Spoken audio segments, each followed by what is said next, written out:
everybody, it's Rob. Friday, November the 1st. And today we're talking about new federal changes in parent aid services. The conversation starts now, right here on Rob and Tristan's Foster Life.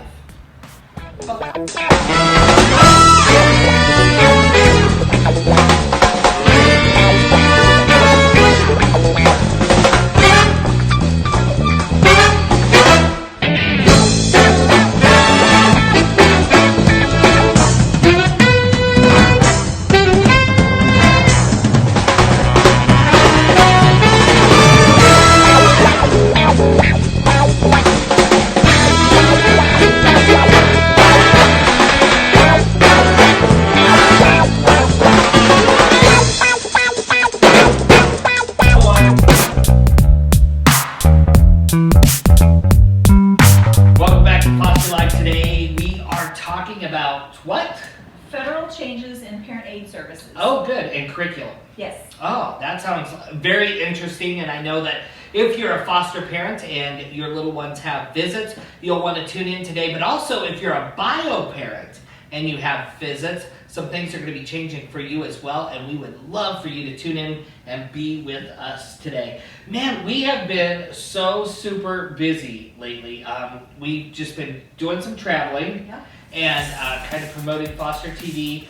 We've been doing some changes here. Tristan has been busy with his real job, so he's not with us today, but I suspect he'll be with us on Monday, back here in the studios and doing that kind of stuff. So are you getting ready for Christmas now that Halloween's over? Do you know that they have Christmas trees and jack-o'-lanterns side by side at Walmart? Oh my gosh, I can't even imagine. But today is the good day to go out and buy all of that 50% off stuff. Sometimes they have it more than 50% off, and if you got a whole bunch of kids like we do, it's really good to... Do you put your tree up before Thanksgiving?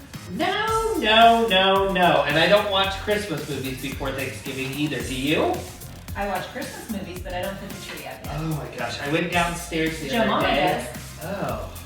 I went downstairs the other day, and Ethan and the babies were watching Christmas movies, and I just wanted to, No, not till after Thanksgiving. I want to be thankful first and do all of that stuff. And that was kind of the tradition that my mom always had, was the day after Thanksgiving, we decorate the Christmas tree, get ready for Christmas, and do all of that fun stuff. But I know that we have to start shopping soon because we have a bundle of kids to buy for every year. So that's always good.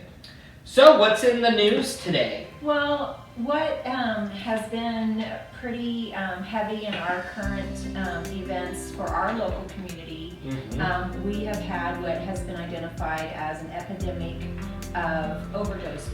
Yeah, we have. And so that's been in the news and has been a part of some of our community partners have come together, and they just had a summit last week to talk about Narcan training and things like that. And we're going to have a guest with us in a couple weeks that's going to talk about that too. Oh, good. So just in our community, there's just been an awareness of that and how we as a community can come together and help support that. Right.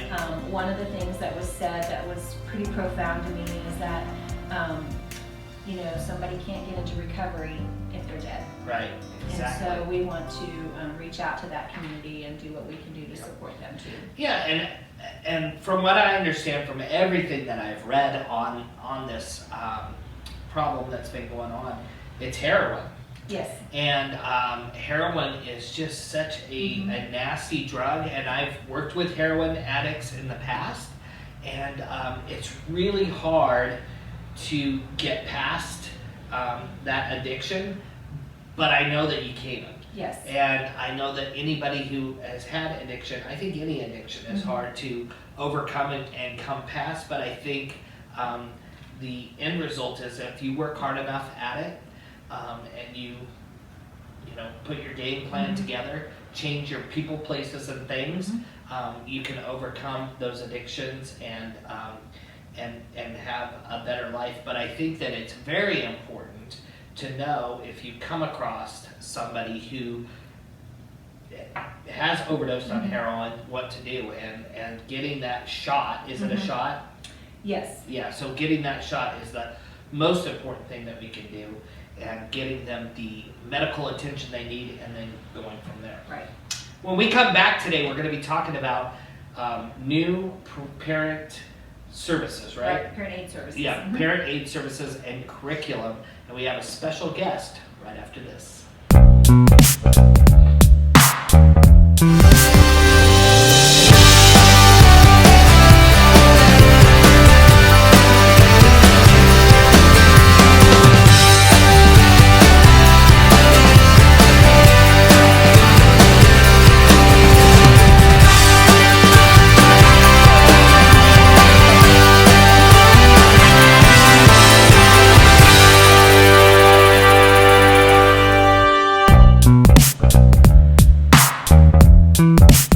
Welcome back today to Rob and Tristan's Foster Life. We're talking about some changes that they're making with supervised visits and Right. kind of the parental stuff that they do with bio families. And I think that it's going to be a really interesting show and things that both sides could tune in, whether you're a bio parent, which we are here at Foster TV, just have signed on to do more things with the bio parents. Very exciting. And we do a lot with foster parents already. But also, if you're a foster parent, I think you should see some of the changes, because if you're supportive of the foster parents and them as you're working with their kid, I think this is really important information that you should know, because it might help you in conversations that you're having with the bio parents as you're going through this process. Mm-hmm. So today we have Katie on the show, and Katie is going to be talking to us about some of the things that have changed and that type of thing. So what are some of the biggest things that we're going to see that have changed as far as the parenting and the visits are concerned? Well, thank you for having me on today. Yeah. I do just want to correct you really quickly. Okay. So earlier you were talking about Narcan. Yeah. And Narcan actually can be also administered through nasal spray. Oh. So that's kind of more of the common method. Nasal and shot. Nasal and shot. Uh-huh. The nasal is a little bit more cost effective. Uh-huh. So that's kind of what law enforcement and some of the EMTs will have access to that more readily. Oh, Great. that's good, and that's good information to know. And I know next week on Wednesday we're going to have a gentleman coming on that's going to talk more about that with us. So Katie is with us today. She has a company here called Family Advocacy Solutions. Yeah. And I'm based in Monette, Missouri. Right.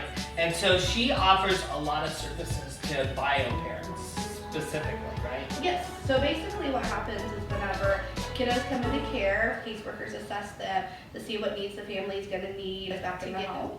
Now it looks a little bit different for a state agency versus a privatized agency. But a lot of times they'll look for parent aides Right. to work with those families on different parenting techniques or Mhm. parenting skills. This has happened for a long time. In the past, it's looked like that parent aide would go in and supervise visitations. Right.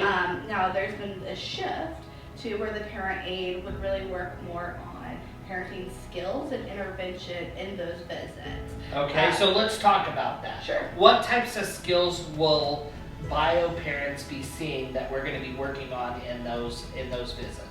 It's going to depend differently per agency, Okay. but they're all going to be evidence-based. So because of the new federal legislation with the Families First Act, Right. all the states and all foster care agencies are going to be going to evidence-based practices. Yep. So what that means for We our covered parents, that on a show. We did a whole show about that. Yeah. Yeah. Yep. So tell us. So what types of what are we talking about when we say evidence based? So it's going to be more concrete. These are going to be programs that have been researched, and there's years of research, and there's ideology behind these that really gets parents to understand what they're learning and really ways to implement these techniques. Mhm. One of the things that the states are doing is making sure that parents just can't regurgitate information to them, but Right. really demonstrate those skills. Kind of like a driver's ed class. Perfect. So where you're actually getting some classroom time, but you're getting some hands-on time. Exactly. Oh, I love that. So then the parent aide can like redirect the parent in in that setting. Exactly. Awesome. So more intervention, more role modeling, kind of showing the parents different ways to reach our kiddos, more appropriate language to use. Hands-on Very training. hands-on. Yeah, and that, you know, for years I worked for a publisher in my early career, and that's one of the things that they plugged was hands-on learning instead of just reading something and trying to memorize it and doing that. And we know as humans that most people learn better by doing hands-on learning, and so I just love that this is going to be more hands-on. I think it'll be For really the parents. concrete for our parents. And like with what my agency is going to utilize, we're actually going to be able to give them some concrete reports. Yep. We'll have some assessments that they take throughout the time that they're with us. Uh-huh. And then we'll really show their growth and their development as well. And that gives them that to go back to court and show the judge, this is where I started, and these are what I'm doing now. I can demonstrate this. It's documented that I have learned these skills, and I'm actually implementing these whenever I have contact with my kiddos. And we don't have that right now. Right.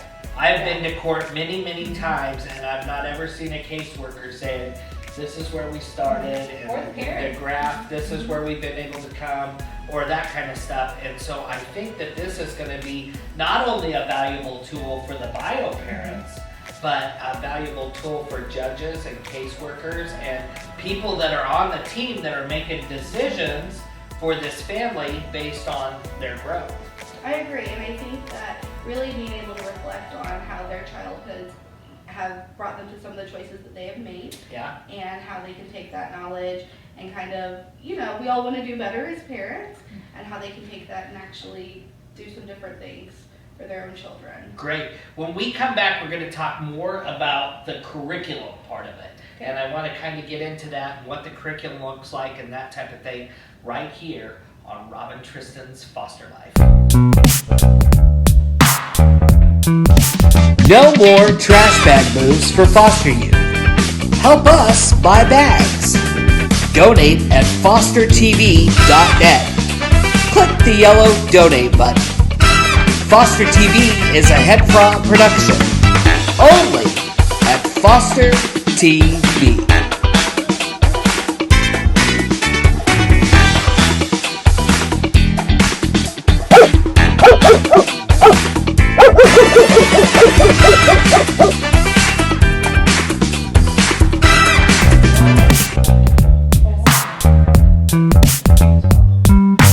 Welcome back to Robin Tristan's Foster Life. Today we're talking about curriculum for parents and some of the new changes that are coming with the family. I always forget, what was that act called?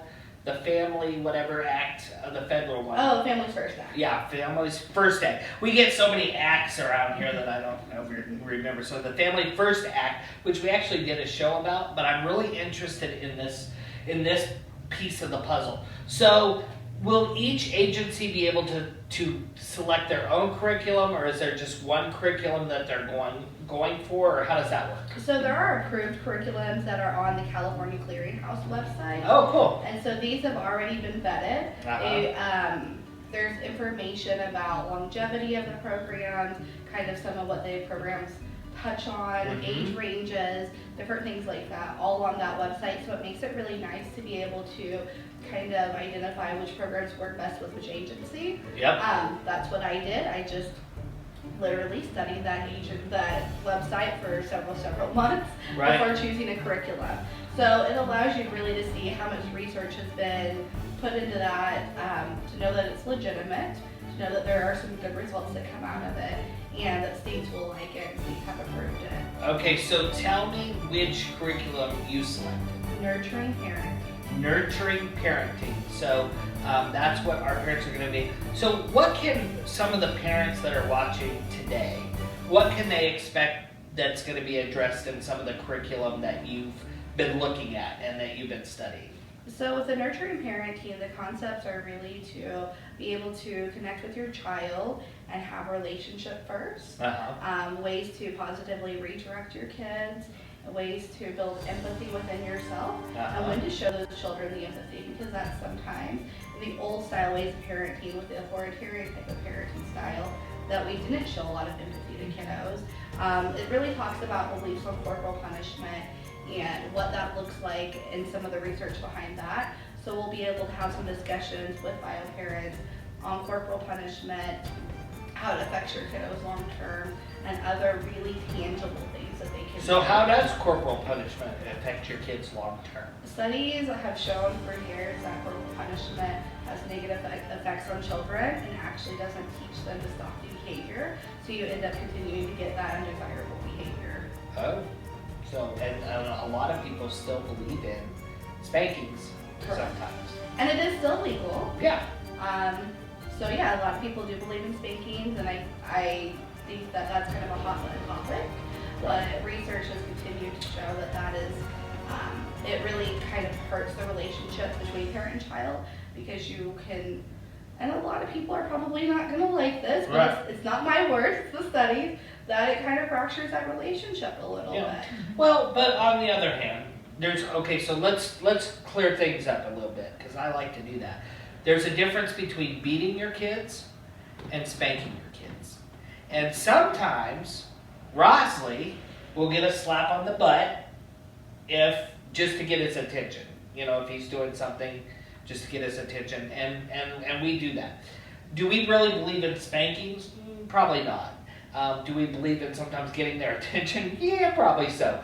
But I want to make it clear that, you know, depending on how you parent, beating is never good. No. I'm not a big fan of spanking, but sometimes we do swat them on the butt and, you know, say, hey, you need to pull it together or whatever. So it just kind of depends on, you know, how you're using it too, I would guess. Oh yeah, for sure. And you have that relationship and that trust and that consistency built with your child, that he knows why you're doing that. Yep. He has that, you know, he has that ability to trust you, Yep. and he knows that you're doing it for his, to get his attention in that moment. Well, and also too, I think the most important thing is the conversation that you have after the fact. Whatever type of consequence that you're doing or however you're getting their attention. And one thing that we always tell our kids, we love you. And we want you to do the very best that you can. And we're here for you, we're rooting for you. But we always have a conversation afterwards. And I think that it's so important to do that no matter what the consequence is, so that they understand that you're not just doing that to be mean or to so that your relationship isn't tarnished. Because I could see the same thing if you always gave them say yard consequences, and you had them going out and raking leaves and you never had conversations with them. That could probably tarnish your relationship Sure. as well. But if you're having that conversation with them afterwards and opening up, okay, this is why I chose this consequence for this whatever, and this is why we did it, and also let them know the time expectancy for the consequence. And then one thing that I love that our counselor always taught us, Matt Costley. Oh, yeah. Yeah, one thing that he always said is when the consequence is done, It's over. the slate is clean and you start over. And I think that's sometimes hard for parents to do. Oh, I agree, and I do have to state, and I do have to clarify, I feel like for our population of kiddos, you know, for our bio parents, your kiddos have been removed, and so that relationship is going to look different. Yep. So you have to parent differently as well. Exactly. And so you're talking about a kiddo that you've had a relationship with since birth, Yep. and so that's a whole different thing. Yep. Their brain development's different, the way that they're functioning, their trust in you is different. So what you're doing is going to be a little bit different than what other people can do, and get that, they aren't going to be able to get the result that you do. Right, exactly. When we come back today, we're going to wrap up on Rob and Tristan's foster life, and then we have some exciting news. Right after this.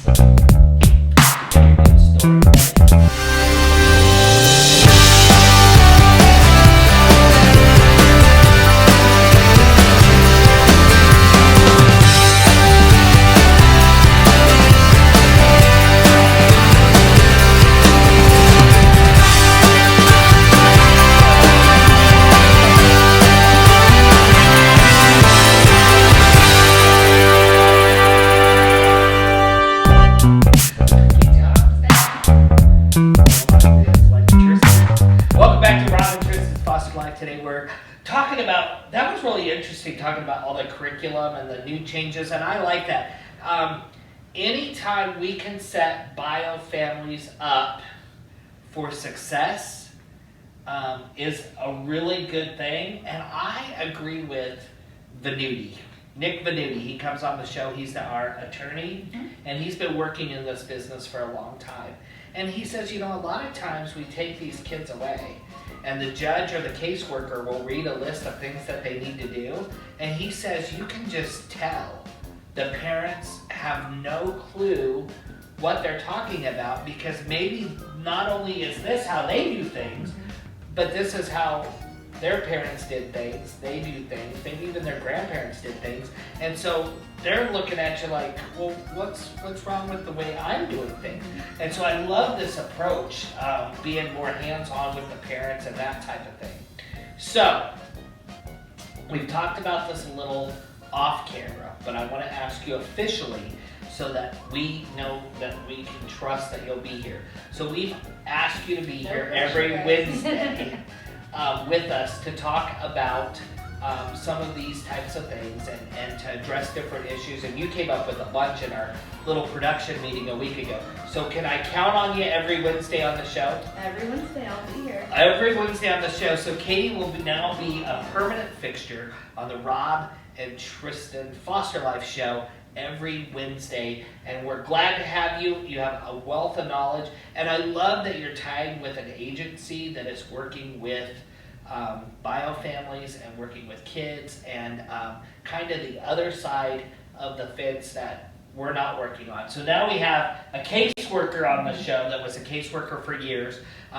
We have a foster parent on the show. We have somebody on the show whose parents fostered, and then now we have somebody who is working in the trenches with the bio parents. And I think you'll be able to kind of direct Foster TV on how we can maybe get in the trenches and help out too as well. I think that'd be wonderful. Our Over bio time. families are worth it. Yeah. Reunification, studies have proven that reunification is the way to go. Oh, it is. And I'll tell you what, I get way more happier when I hear a reunification story than when I hear an adoption story. The adoption stories are wonderful, but I'll tell you, there's a gal on here, and I can mention her name because she's been on the show, but Patty Sigmund.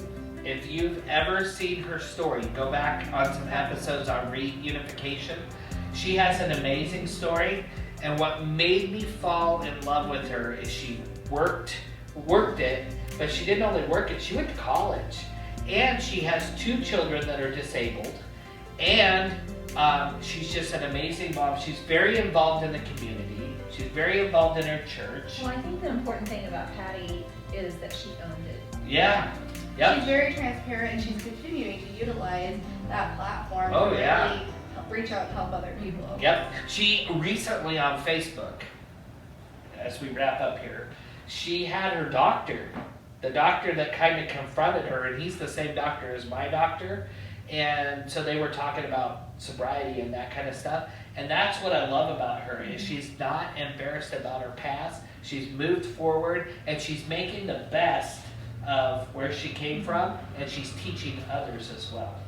So, do we have more good news today? We do have a good news story. Okay, what's the good news? So this is something that's going on in our community, and right here in Springfield, there's a church called the Connecting Ground down on Commercial Street. I know where that's at. Yeah. Great location. So they have started a choir for current and former homeless people. And so this is just started pretty recently. It's called the Springfield Street Choir. I like this a lot. They interviewed several people, and they talked about how being homeless often puts you on the outskirts, and people don't want to make eye contact, they may avoid you, all these different things, and how this choir has brought together this collection of people, and they feel very included in our community. Oh, yeah. And so it's just a great support for them, and I think it's a wonderful cause that they're doing, and I just encourage everybody to. You know what the other cool part of this is? From working in the music business and having colon cancer, music really got me through a very rough patch in my life, and I can think, I already know right now the exact song that I listened to over and over and over and over that encouraged me. It was by Jody Massima. And we had been working with her, and I heard it on a show, and it just got me through a really dark time in my life. And what a cool idea, because not only are they a part of the community, but I think music is just so healing. It is, there's just something about music, you know. You listen to music when you're happy, you listen to music when you're sad, and you just listen to music, you know, when you're just kind of there. And what a great thing. So kudos to them, and maybe your community, if you're watching, can get involved and do something like that with the homeless people as well, because I think that's excellent. When we come back on Monday, we are going to be talking about the importance of lifelong connections. Lifelong connections, and I think that those are so very important. And you're going to join us on Monday on that. You're gonna talk with us on that, and then after that, she'll be on every Wednesday. But we're just trying to get you used to everything, so we'll have you on the show. Tristan will be back on Monday, right here on Foster Life. Help support Foster TV. Go to fostertv.net and make a donation today. Foster TV's My Story is a HEDFRA production, only on Foster TV.